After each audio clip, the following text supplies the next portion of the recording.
no, I was looking through a book, a Star Trek book, and I saw a picture of Chekhov.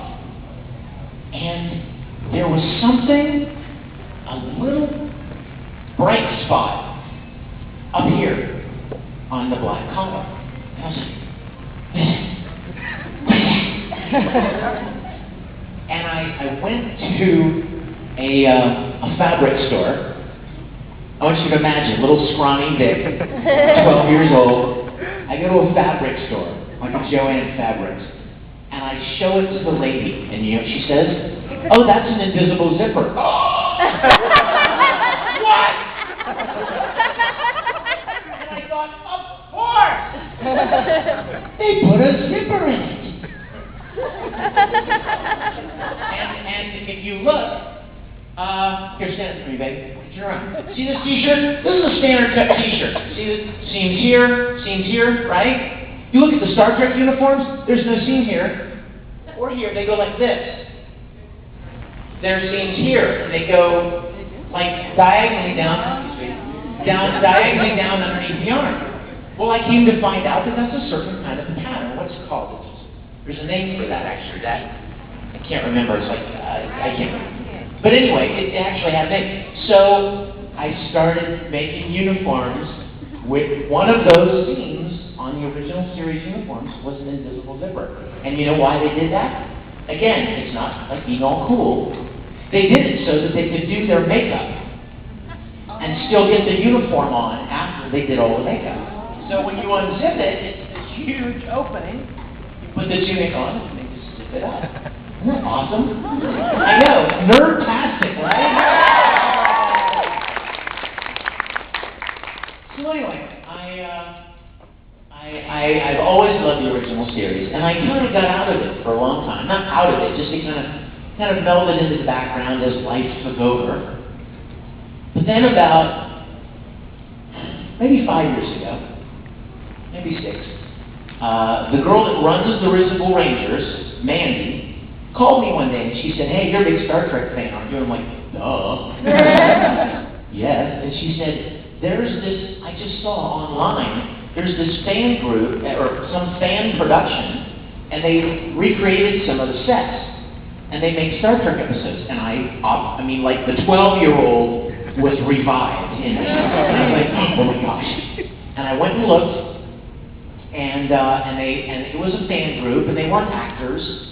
And a lot of them didn't really look like they belonged in a Starfleet uniform, if you know what I mean. I'm trying to be delicate here, but you understand what I'm saying. I mean, you see cosplayers, right? And you're like, you really shouldn't be wearing that particular cosplay. But they had built a couple of the sets.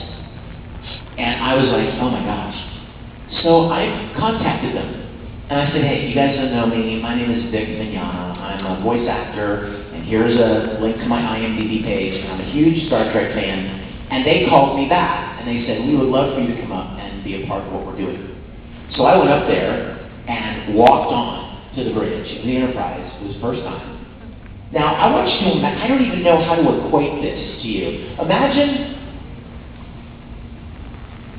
if you loved Full Metal Alchemist and you go to sleep, and one morning you wake up and you get on a bus and you take the bus to Central City, and you're able to walk around and walk into Colonel Mustang's office. You know what I mean? Or walk, you know what I mean? Walk and go and actually be in these physical locations that were only in your imagination or on a TV screen. They did never really exist anywhere, and suddenly they were solid physical places. That was kind of like what this was for me. I did a little bit of stuff up there, and then I was invited to direct an episode for another fan group called Starship Farragut.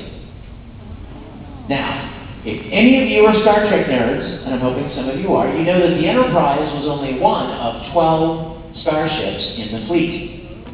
There were 11 other starships in the fleet, and the Farragut was one of them. In fact, there was even an episode called Obsession, and here goes my nerddom again. An episode called Obsession, where they referenced that Kirk used to be serve on the ferry under Captain Garovic was the captain at the time. Anyway, so these fans decided they were going to make their own fan series surrounding the adventures of the ferry. They made their own characters. They had their own captain and first officer and engineer. So it was all original characters. And they invited me to come down and direct an episode for them. They had not yet had anybody who had actual directing, production, film experience. And so we went down about 2 years ago, and I directed an episode for them called The Price of Anything. And we had so much fun. They're the greatest guys, okay? And that's when I thought, you know, I have always wanted to play Captain Kirk. How can I make this happen? How can I make this happen? I don't know. But we decided that we were going to form a partnership. Now let me tell you this. The Farragut guys had built a bridge too.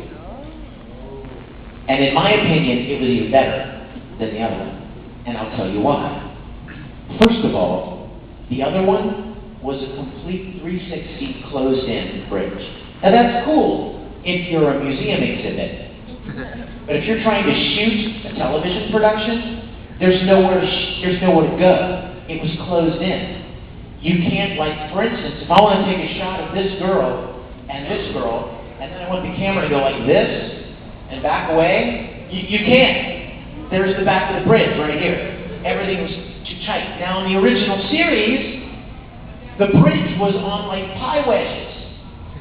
And it was on wheels, and they would just roll sections of it away to get the shots they wanted. Why? Because it was made to shoot on. It wasn't a museum piece, it was a set for a TV show. In fact, there are shots, you guys, remember how many guys, when you watch the original series, do you remember a shot of Spock looking at his viewer, and the camera's right there, looking at him, look, the bridge is right there. How did they get that shot? The rest of the consoles are right there. How did they get the camera there? Well, they got the camera there because they rolled that section of the bridge out of the way, put the camera there. So the Farragut guys had built this bridge, and the whole front of it, where the view screen is, was open. So you could get in and out, set up lights, camera, everything, and get great shots. And also, it was built really sturdy. So when you walk around, like on the upper platform, it didn't creak and stuff. And the other guys, the first guys that I mentioned, they had put like LCD screens in the computer screens and stuff, which is cute, but it's not the original series.